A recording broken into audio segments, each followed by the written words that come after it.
Votre bulletin Info-Témis commence ici et maintenant. Bonjour à tous et à toutes, bienvenue à Info-Témis. Dans les prochaines minutes, nous en apprendrons plus sur la 4e place obtenue par la fromagerie Le Fromage au Village au concours Les Aliments du Québec dans mon panier. Mission Tournesol fête ses 10 ans. Mais d'abord, le 16 septembre dernier, la MRC de Témiscamingue avait convié les représentants des médias pour une importante annonce du côté de la caserne des pompiers de Notre-Dame-du-Nord. En effet, c'est à ce moment que fut annoncé et présenté le nouvel équipement acheté par la MRCT qui améliorera de façon considérable le service d'urgence en milieu isolé. Parmi les achats réalisés dans le cadre de ce projet, signalons du matériel de localisation, d'équipements de sauvetage comme traîneaux, VTT et scie à chaîne. De plus, une centaine de panneaux d'évacuation d'urgence indiquant votre position ont été mis en place à des endroits stratégiques sur le territoire. Au Témiscamingue, 4 équipes formées du personnel des services de sécurité incendie seront déployées dans chacun des 4 secteurs, soit le nord, le sud, l'est et le centre. Une nouvelle qui réjouit grandement les différents intervenants en service d'urgence du Témiscamingue. Cela viendra faciliter leur travail. En terminant, rappelons qu'il s'agit en premier lieu de la responsabilité du citoyen qui s'aventure en forêt de veiller à sa sécurité. En août 2017, le ministère de la Sécurité publique du Québec a créé un programme d'aide financière pour permettre, faciliter et augmenter, améliorer le soutien à l'organisation des interventions d'urgence hors réseau routier. C'est donc sous cet angle-là que le Conseil de la MRC a choisi d'améliorer et de poursuivre dans la démarche d'organisation de services d'urgence en milieu isolé. Le service se déploie donc depuis 2018 et ce projet se fait en collaboration avec tous les services incendies du territoire témiscamien. Il vise les interventions terrestres hors route nécessitant le transport d'une personne blessée ou indisposée dont la localisation est connue vers une ambulance, vers un service ambulancier et vers un service hospitalier. Il y a une grosse différence entre un SUMI, intervention en milieu isolé, et une intervention qui aurait lieu pour un feu de bâtiment, qu'on est beaucoup plus habitué, familier à gérer. Lors d'un appel d'un incendie de bâtiment, généralement, le temps de réponse entre l'alerte et l'arrivée des pompiers, c'est lieu, on va parler de minutes. Okay? Ça va être 5, 10, 15 minutes, tu vas avoir du monde sur place. Lorsqu'on parle de SUMI, le temps se compte en heures. Parce qu'il faut penser, dépendamment où on est sur le territoire, je pense beaucoup aux chasseurs quand je pense à SUMI, parce que les chasseurs sont présents sur le territoire, partout sur le territoire. Il y a des endroits qui sont très difficiles d'accès et c'est dans ces secteurs-là qu'il faut intervenir. Donc, le SUMI, les équipements qui nous ont été prêtés par la MRC, qui ont été achetés par le volet de cette subvention-là, bien, viennent bonifier ce qu'on était capable de faire avant. Donc, les VTT sur chenilles, sur roues, les traîneaux sur ski, sur roues, c'est tout l'équipement qui vient bonifier, nous aider à ce moment-là à aller rejoindre une victime et être en mesure de l'évacuer plus sécuritairement. Donc, la façon que ça fonctionne lorsqu'on a un appel, premièrement, il y a une mobilisation qui se fait. On vous l'a dit, on n'est pas dans nos casernes, on est chez nous, on est au travail. Donc, on doit se mobiliser. Il y a un temps de réponse de mobilisation. Une fois rendu à la caserne, on va déterminer le personnel qui va se rendre ces lieux.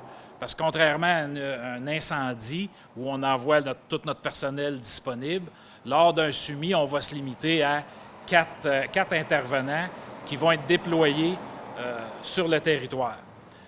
On a un point de rencontre avec les ambulanciers et policiers le plus près possible des routes carrossables. Souvent, ça va être une intersection, un dépanneur, une cour municipale, que là, on a un point de rencontre là. Une fois rendu, les 3 paliers, que ce soit pompiers, policiers, ambulanciers, on va se concerter, on va étudier la meilleure façon de se rendre à la victime, dans le fond, pour être en mesure de la sortir. C'est la partie un peu plus compliquée. C'est là que nos nouveaux équipements vont venir nous aider.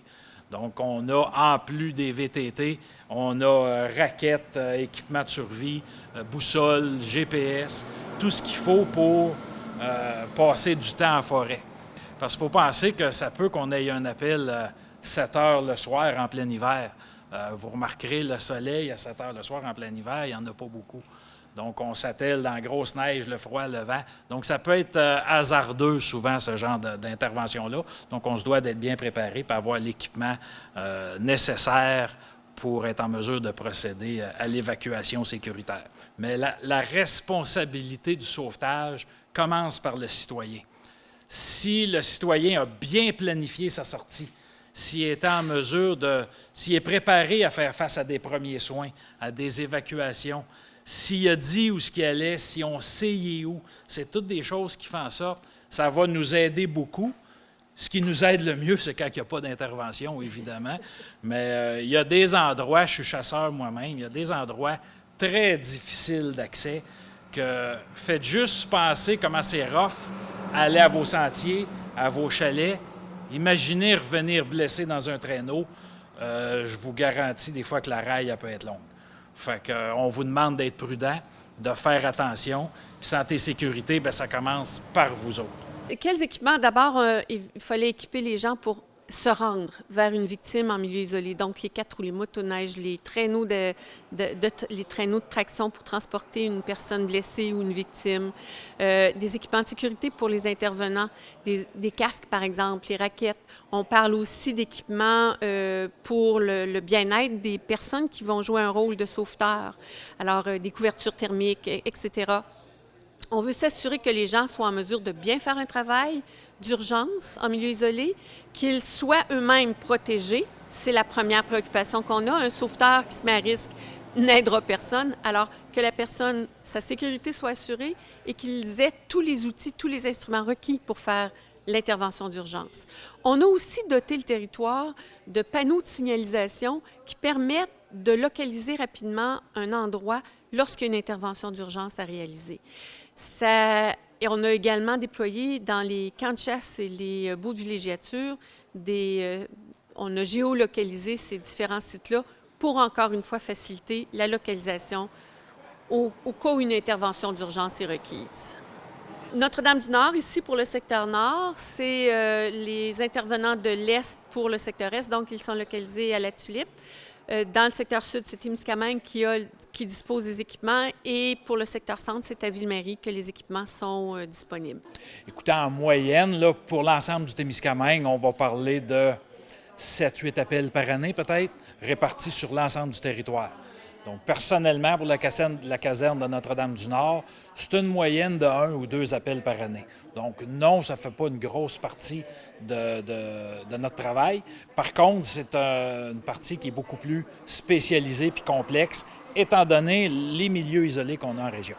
C'est des équipements qui vont venir faciliter notre travail, qui vont nous permettre d'être beaucoup plus autonomes aussi. Puis comme on est plusieurs équipes, on a 4 équipes sur le territoire, bien, si on a une intervention vraiment qui est vraiment hors sentier, qui est complexe, bien, on peut faire appel à une deuxième équipe pour nous donner un coup de main. C'était un réel besoin, ça vient combler ce besoin-là. On axe de plus en plus sur le récréotourisme, donc c'est important qu'on s'équipe pour venir en aide aux gens qui ont besoin. L'organisme typiquement témiscamien Mission Tournesol fête cette année son 10e anniversaire.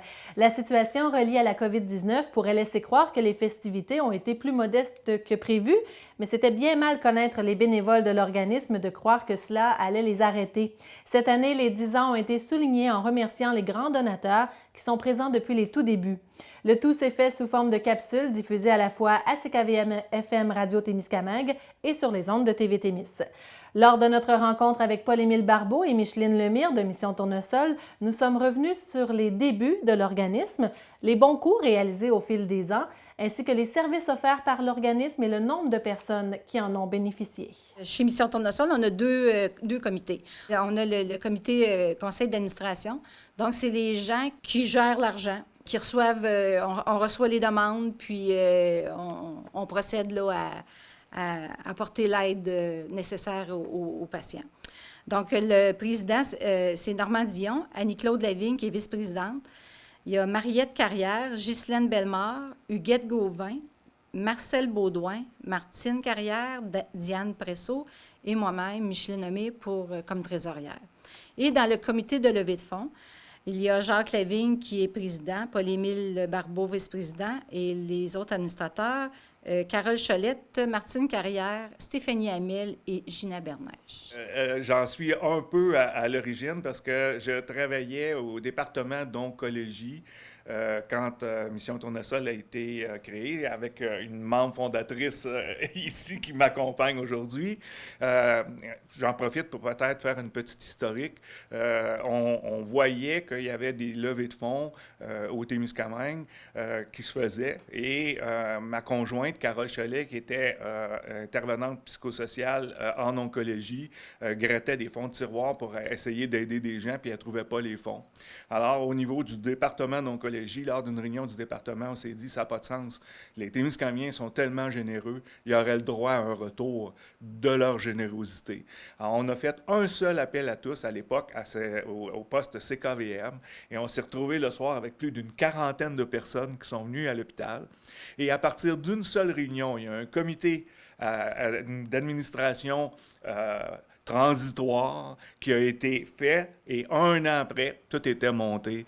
Dans le printemps 2009, avant qu'on parle de partir un organisme qui aide les gens au cancer, qui aide les gens qui sont atteints de cancer, j'ai une collègue de travail qui avait un cancer du sein et a perdu tous ses cheveux. Puis j'ai décidé de faire le défi tête rasée. Il y avait cette activité-là dans le temps ici à Ville-Marie, puis je m'étais fait raser les cheveux. Puis en solidarité à ma compagne de travail. Puis comme tout de suite après, on entend parler qu'il y a une rencontre, qu'on veut partir un organisme qui va ramasser des fonds pour les gens qui ont le cancer au Témiscamingue, puis cet argent-là va rester là. Fait que ça a été comme, j'ai dit, moi j'embarque. Même ma collègue de travail est venue à cette rencontre-là, puis elle fait partie du comité maintenant. C'est une maladie qui touche tellement de gens, parce que si on dit, on choisit une maladie, la maladie cardiaque, OK? Il va y avoir beaucoup de gens qui vont être touchés, mais c'est une famille qui va être touchée, puis il va y avoir 5, 6 autres familles qui ne seront pas touchées par les maladies cardiaques. Mais quand on parle de cancer, on parle de cancer de tous les organes. OK? Alors, ça touche le cerveau, ça touche les poumons, ça touche le sang, ça touche le foie, ça touche le système digestif. Donc, il y a tellement de formes de cancer que c'est quasiment impossible de trouver une famille où les gens vont lever la main et dire « Non, non, non, dans ma famille, il n'y en a pas. » OK? Malheureusement, ça n'existe pas. OK? Alors, les gens se sentent interpellés par ça parce qu'ils ont tous été touchés d'une façon ou d'une autre, d'une façon plus ou moins proximale. Et la deuxième raison pour laquelle les Témiscamingiens sont embarqués là-dedans, c'est parce que c'est des Témiscamingiens. Puis les Témiscamingiens, ça se tient. OK? Fait que on est particulier. Et je suis fier d'être Témiscamien. Puis je peux te dire, pour avoir été témoigné dans d'autres endroits par rapport à Mission Tournesol, puis par rapport aux Témiscamingiens, il y a des gens qui ont essayé d'imiter notre exemple, puis qui n'ont pas réussi à avoir cette coalition-là, cette conjecture-là avec les gens, parce que nous autres, on est nous autres. Et puis qu'on a le goût de s'entraider. C'est une énorme fierté. Notre semaine de levée de fonds, mais c'est plus notre semaine de remerciement vis-à-vis nos donateurs.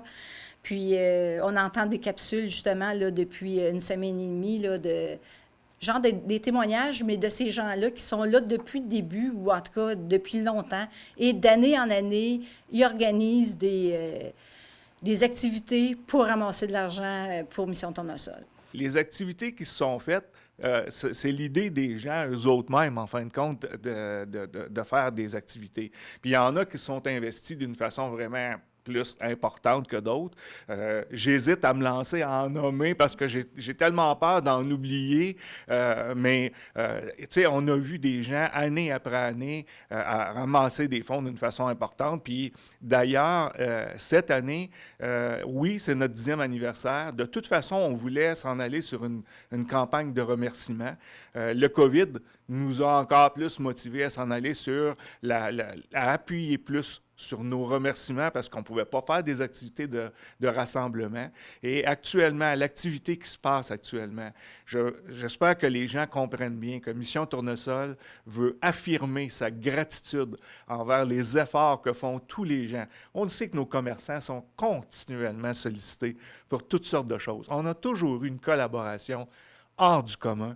On veut dire merci, merci, merci. Il y a une chose qui a tendance à être comme dans l'ombre un petit peu, mais qui est très, très, très importante pour moi, c'est que on avait dans le but, au départ de Mission Tournesol, non seulement d'aider les gens, mais on ne voulait pas créer une autre structure qui demande encore de l'argent aux gens sans essayer de diminuer les demandes.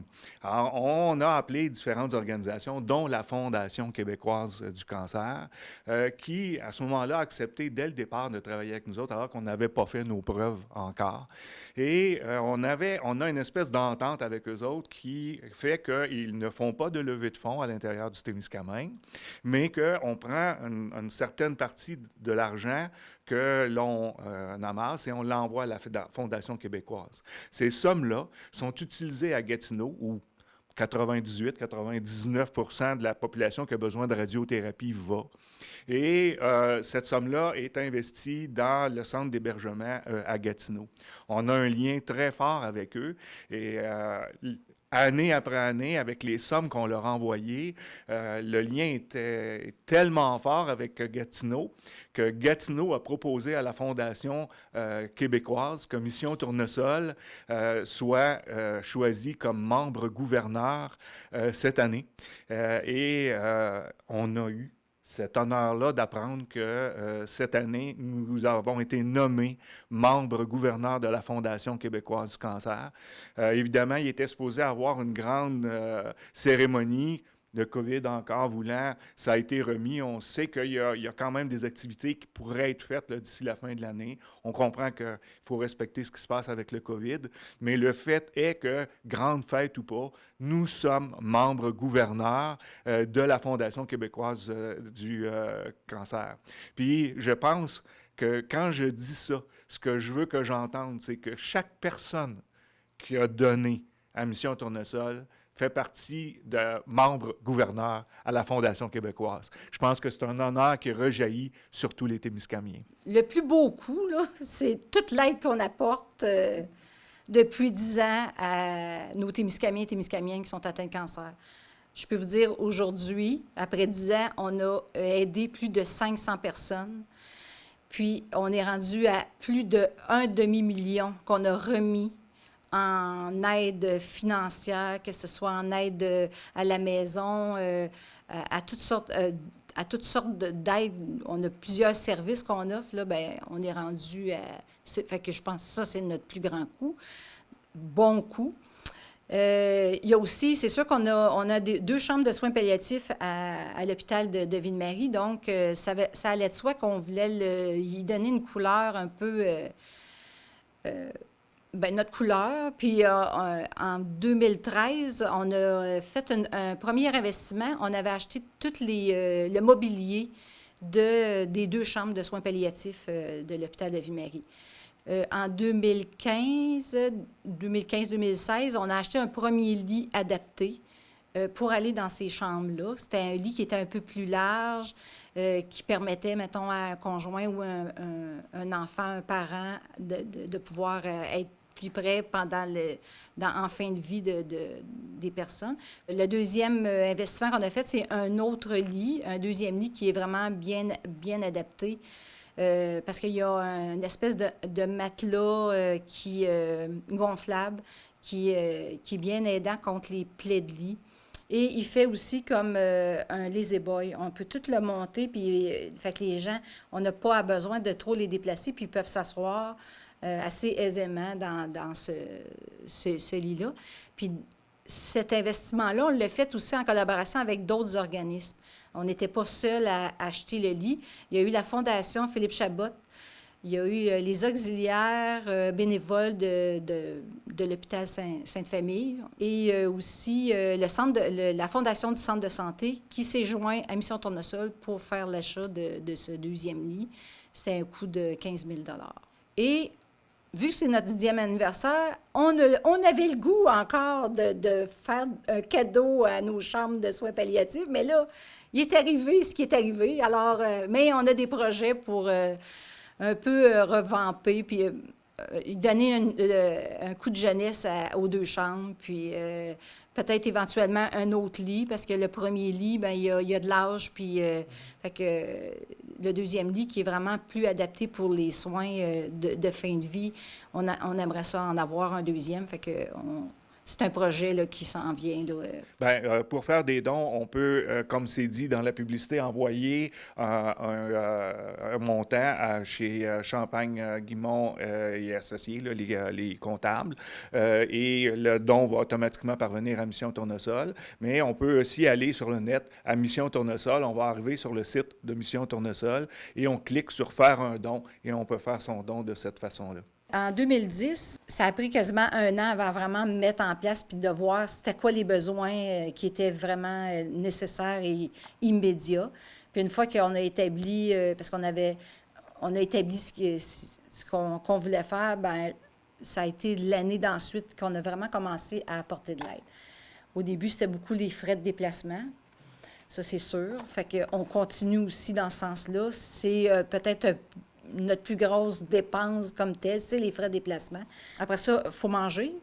La nourriture, oui, on mange chez nous, mais c'est tellement différent quand on s'en va en traitement pour des semaines, surtout quand ils sont en radiothérapie. C'est souvent plusieurs semaines, tu sais, 6, 8 semaines d'affilée. Bien là, faut qu'il aille à l'épicerie, il faut qu'il s'organise avec l'épicerie. Fait qu'on est là pour aider à toutes ces dépenses-là. Le système de santé en paie quand même une partie des dépenses. Les frais de séjour, les frais de déplacement, eux en paient. Nous, ce qu'on va payer, c'est le surplus. De l'aide à domicile, c'est tellement important quand ils sont en traitement ou ils ont eu une opération, puis pour aider le conjoint ou la conjointe. Donc, on travaille beaucoup avec la table de concertation. Et, ça s'appelle les aides à domicile. Et on va aider aussi pour payer des médicaments spéciaux durant les traitements ou dans d'autres situations, puis quelquefois qui sont très dispendieux. Quelquefois que les gens n'ont pas des assurances privées, bien, on peut aider à ce niveau-là. Si vous regardez bien la publicité, la façon qu'elle est faite, les gens qui sont là, c'est des témoignages de gens qui veulent aider. Alors, on veut remercier les gens qui ont fait ces témoignages-là, mais moi, je veux remercier chaque personne qui a mis la main dans sa poche et qui a sorti $1 et qui l'a donné pour Mission Tournesol. J'ai vu des choses en faisant les levées de fonds qui sont vraiment venus me chercher au fond du cœur. J'ai vu des gens que je connais de par ma fonction. Je sais que la fortune ne les accompagne pas. Puis j'ai vu ces gens-là mettre la main dans leur poche puis donner. Merci. La fromagerie Le Fromage au village de Lorrainville a été sélectionnée pour le concours Les Aliments du Québec dans mon panier. L'entreprise témiscamienne a reçu un appui massif des internautes d'ici et d'ailleurs en province, si bien qu'elle s'est rapidement retrouvée dans le top 10, grimpant même jusqu'à la 4e place dans les derniers jours avant la fin du concours qui prenait fin le 6 septembre. Hélène Lessard, copropriétaire de la fromagerie, est bien entendu ravie de cette reconnaissance et de l'appui de la population. Bien, ça fait quelques éditions que Aliments du Québec organise de ce concours-là. Et ce concours-là se tient avec l'Association des détaillants en alimentation du Québec. Donc, c'est un partenariat. Et l'épicier choisit un produit qu'il met en vedette dans son épicerie, dans son établissement. Et Denis Nolette, cette année, avait choisi de mettre en valeur le cœur du village, donc un de nos fromages. Faire quelque chose avec Denis Nolette, bien, pour moi, c'est en même temps super facile. Hein? On se rappelle que j'ai déjà fait des foires gourmandes avec Denis Nolette. Donc, je vais dire, on est un vieux couple, OK? d'organisation. Et puis, Je le sais à quel point il est efficace quand il organise. On connaît chacun nos forces, nos faiblesses. Fait que, ouais, oui, j'étais bien contente qu'il rechoisisse encore cette année un de nos produits. Denis a toujours aussi des bien bonnes idées de mise en marché, de marketing. Puis cette année, c'était particulièrement difficile parce qu'on sait que dans une épicerie, ce qui marche bien, c'est de faire des dégustations. Mais dans le contexte de pandémie, faire des dégustations, c'est pas nécessairement évident. Et de vendre un fromage ou de vendre n'importe quel produit alimentaire quand tu le fais pas goûter, c'est plus difficile. Donc, il a fallu être bien imaginatif pour quand même réussir à mousser les ventes. Au moment où on se parle, je ne sais pas quand les résultats vont être divulgués, mais je suis quand même bien confiante. En fait, tu sais, aller solliciter un vote du public, ça fait chaud au cœur quand les gens répondent et j'ai vraiment l'impression que les Témiscamiens ont vraiment bien répondu. Puis merci à tous ceux qui sont allés voter. On a eu des touristes, beaucoup de touristes quand même cet été qui sont venus à notre boutique puis qui connaissent pas Fromage au village, OK? Mais ils rentrent dans la boutique puis ils font « Ah oui, c'est vous autres qui faites le cru du clocher. Ah, ce fromage-là, je le vois, je l'ai entendu parler. » Donc ça, effectivement, je sens un peu que les gens nous reconnaissent, les gens de l'extérieur nous reconnaissent par le cru du clocher. C'est sûr que cet été, on a sorti notre crème glacée, mais au niveau de nos permis, ça, c'est des nouveaux produits, des nouveaux projets, on en a tout le temps. La crème glacée, on le fait pour la vendre uniquement ici cet été. En fait, on avait le permis juste pour en vendre dans notre boutique.